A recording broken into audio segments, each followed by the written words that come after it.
Sabi ng misis, Dodong, dahil birthday mo ngayon, ako magtitreat sa'yo sa paborito mong puntahan. Dinala sa KTV bar, sing along. Pagbaba ng taxi, sumalubong yung guard, sabi ng gwardiya. Kamusta ka na, Dodong? Sabi ng misis ni Dodong, ba't kilala ka ng guard? Huwag kang mag-isip ng masama, kasama ko sa basketball yan sa barangay. Tumigil yung misis. Pagpasok, lumapit yung waiter. Yung regular drinks mo ba, Dodong? Tinitigan siya ng misis, sabi ni Dodong, huwag kang mag-isip ng masama, kasama ko yan sa gym. Maya-maya, lumapit yung dancer.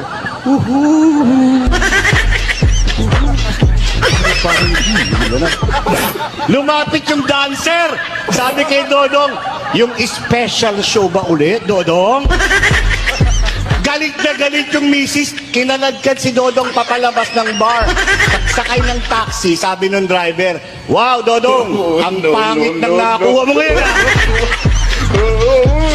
Patay na si Dodong.